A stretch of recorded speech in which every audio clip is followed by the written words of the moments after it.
So if you're getting started in wedding photography, I'm going to give you guys 5 things that you should avoid to do when you're starting out as a second photographer.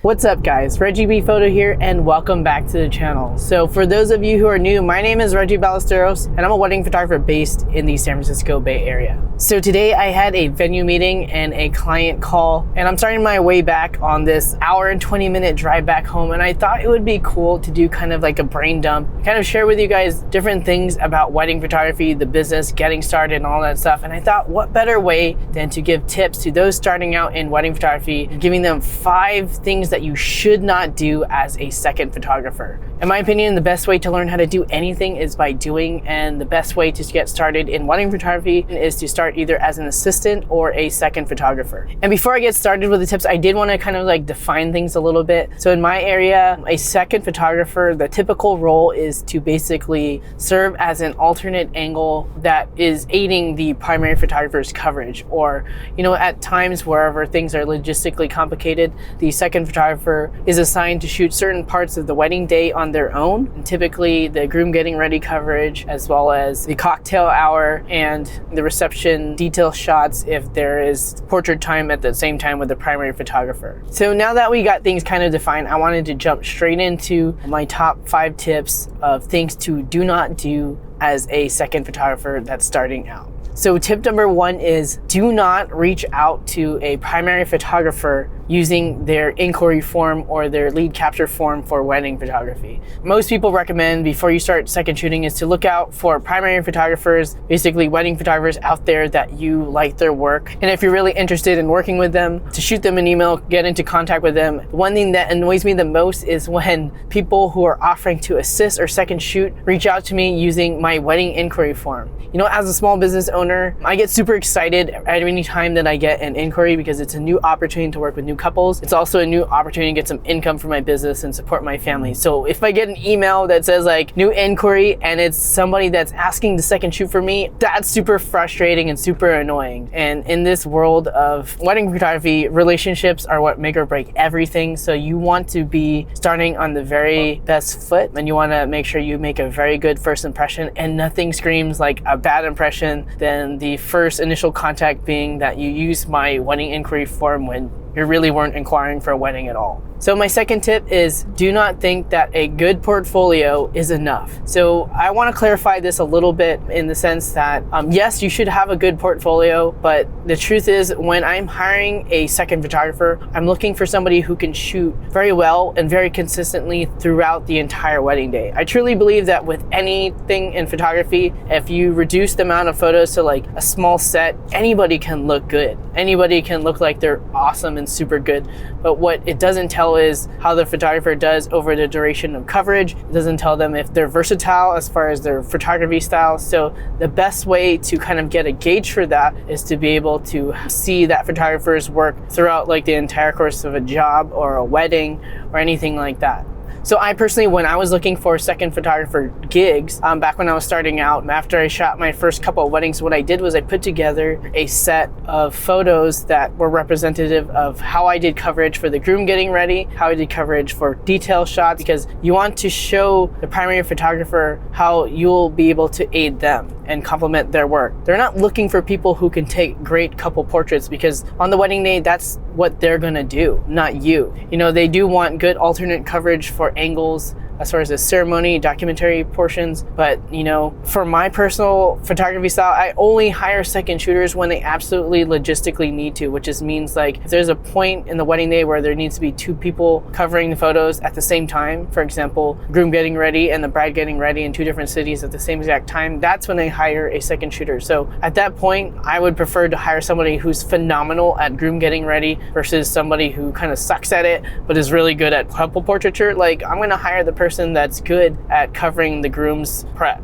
And if you want to go a step beyond that, it's awesome if you can put together a unculled, unedited wedding gallery. So what I mean by this is photos that are just kind of like the raw captures over the entire day. Nothing will win a primary photographer's trust better then showing them how you shoot throughout the entire wedding day, and show kind of like how your mindset kind of chooses compositions and framing and lighting. Also how consistent your exposures are, how consistent your autofocus is again, because if you reduce any type of wedding or photo set down to like 3 or 5 images, it's gonna look good, and it's not indicative of that photographer's true consistency or style. And also the primary photographer is gonna end up editing the photos anyways. So what good is it to gauge a second photographer application based on how they edit photos? You wanna see the raw photos to see if it's something that you're gonna be able to mold to your own photography style. That's kind of my take on that, because if you can put together a good kind of like second shooter reference portfolio set of things that you're going to be assigned to do, as well as prove that you're super consistent and creating high quality images all the time, that's going to get you second shooter jobs that, you know, somebody just showing a portfolio is not going to gain, because what it shows is that you're professional,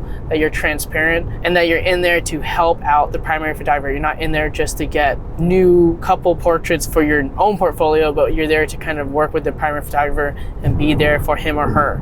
So my next tip is do not work with another primary wedding photographer without setting expectations first. So what I mean is basically, you guys want to set expectations between how you're supposed to show up to the day, even just how you dress, how you shoot. You want to break down the responsibilities that you're going to be specifically assigned and to deliver the wedding photographer at the end of the day. Even talking about things about like, whose cards are you going to shoot with? All that stuff is really, really important, even down to the fact that like, how are you going to get paid? When are you going to get paid? Are you going to get paid? These are all things that need to be discussed beforehand before you say yes and accept that you're going to work with this photographer, because you want everything to be put out there so that you guys are on the same page and so that you can have a good relationship moving forward, hopefully past this first wedding that you work together on. Another thing that you also want to kind of agree on is kind of like the ownership of the photos and sharing the photos. So what I mean by this is, after you shoot the photos on the wedding, are you allowed to use them in portfolio? Are you allowed to use them in social media? And what type of like specific restrictions do you have as far as like sharing, dissemination, timelines, and all that stuff?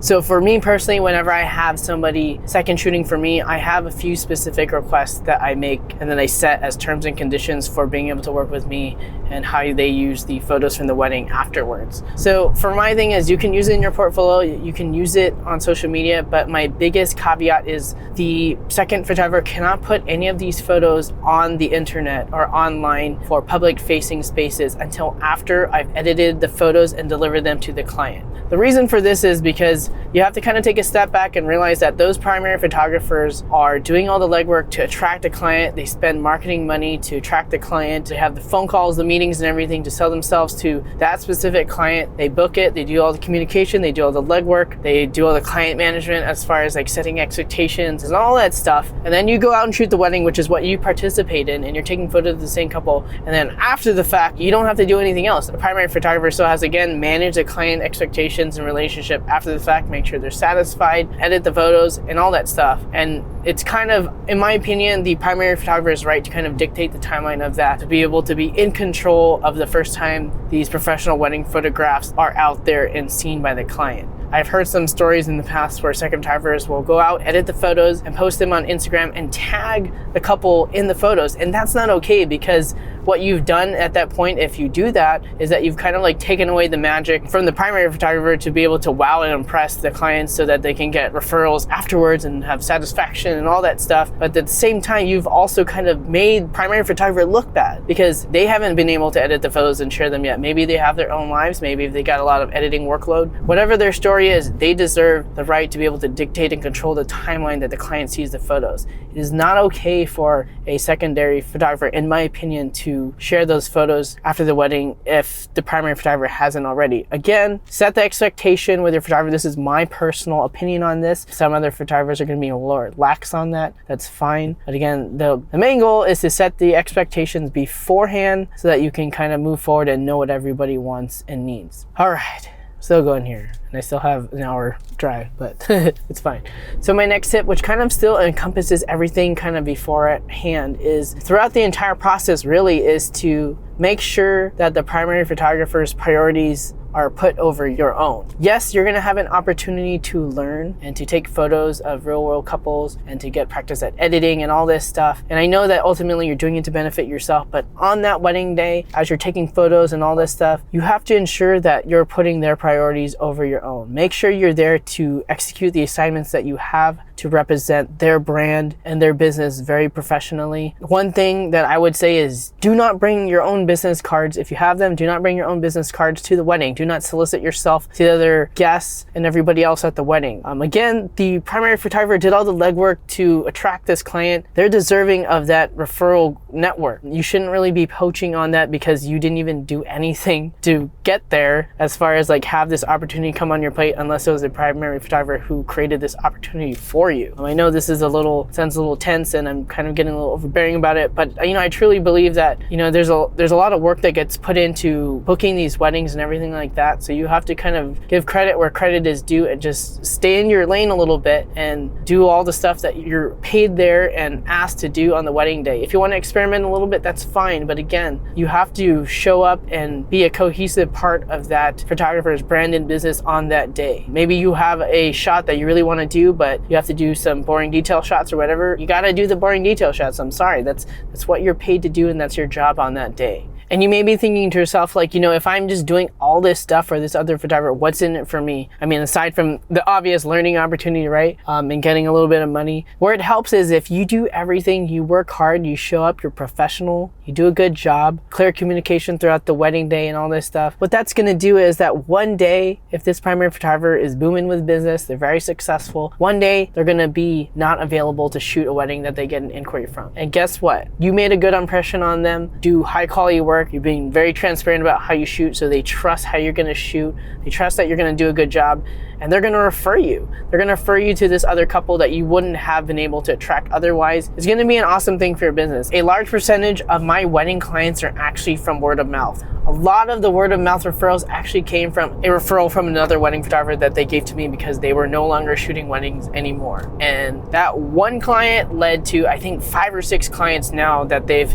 referred their other friends and family to me. And it's just, again, you can just kind of count kind of like the monetary value of that. Like, sure, you could have just like poached one client at the wedding, but imagine if you got a very high quality referral from another photographer that the client initially wanted, but photographer wasn't available. So they told them the next best option, and that's you. That is going to be powerful for your business. So you need to make sure that you keep all your relationships, you have positive relationships. I know there's a lot of competition that you might feel that you're not booking, that other people are booking, but the wedding photographers need to be a community. We need to help each other. We need to help each other step up our games and do better business and better serve our clients. And the best way to do that is to make friends with everybody and to just be on their good sides so that, you can scratch their back, they can scratch yours. It's just going to be a better atmosphere for this type of business and industry if you can just, work together. So again, when you're a second photographer, stay in your lane, make sure their priorities are above yours so that one day, maybe they'll be second shooting for you. You don't know. So that's kind of one of my biggest take home points there. And my last tip is do not waste this opportunity. Do not waste the opportunity to shoot at a real life wedding with a real life couple in real life situations without the pressures of having to satisfy the clients. Sure, you have to satisfy the primary photographer and do their job in execution, but you don't have to edit the photos, you don't have to talk to the couple afterwards, you don't have to kind of navigate any type of complaints or things that they had. As long as you're conducting yourself well on the wedding day, you don't have to deal with any of that stuff. So you have the opportunity to have little risks and learn as much as possible. And that is an awesome thing to do. Again, execute all your assignments, make sure you get the shots you're supposed to get. And other than that, that's your opportunity to play around, to experiment, to try different settings, to test different techniques or composition and all that stuff. And that's an amazing opportunity to have to do without having to kind of risk putting your own paid clients on the line just for a matter of like testing purposes or whatever. I wholeheartedly believe that in order to be a good wedding photographer, you have to gain experience too. You can't just be a good photographer, you can't just be good with your camera, you can't just be good with the settings or everything. You have to be on the grind and day in and day out and experience different types of situations, experience different type of lighting conditions, different X factors, timeline delays, all this stuff, crowded situations, strict deficiencies or, things going wrong, everything. You have to experience all these things, and it's a lot easier to kind of like observe and notice those and kind of shadow other photographers if it's not your wedding. Sure, I know there's probably a good amount of wedding photographers that booked their own wedding first and just kind of learned trial by fire technique, but for me, once I booked my first wedding, I booked it, I want to say in like January, and the wedding was all the way November. I made a point to second shoot and assist for as many weddings as possible prior to that, so that I can get as much experience and be as prepared as possible for the client that paid me and trusted my work. And I think that is really important, and it's something that's kind of like lost a little bit. So, you know, there's nothing that beats just putting your head down and working hard, giving credit where credit is due, and then, you know, eventually it's going to come back around to you. But again, do not waste these opportunities. Work hard, learn as much as you can, and just soak in everything. Soak in everything, try as many things as possible, make mistakes if you have to, because that's the only way that you learn. So I'm hoping that you like this different kind of take on the video. The production value is a little bit different, I'll be honest, but I've been trying to come up with different creative ways to create more content for you guys at the times that I have free to myself.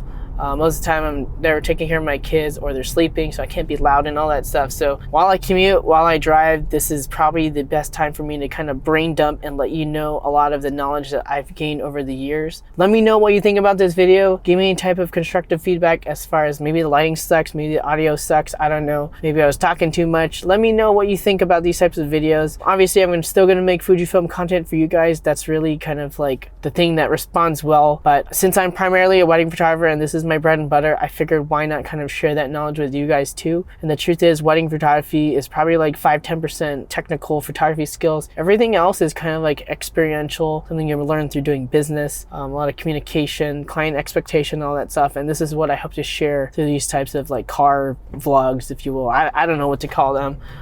Maybe you can let me know down in the comments below what you want to call them, but please be sure to subscribe if you haven't already. I make a new Fujifilm photography video every other week, and if you want to see more of my photo work, please follow me on Instagram at ReggieBPhoto for a new post every single day. And that's it for me. Remember to get out, go shoot, and I'll catch you guys in the next one.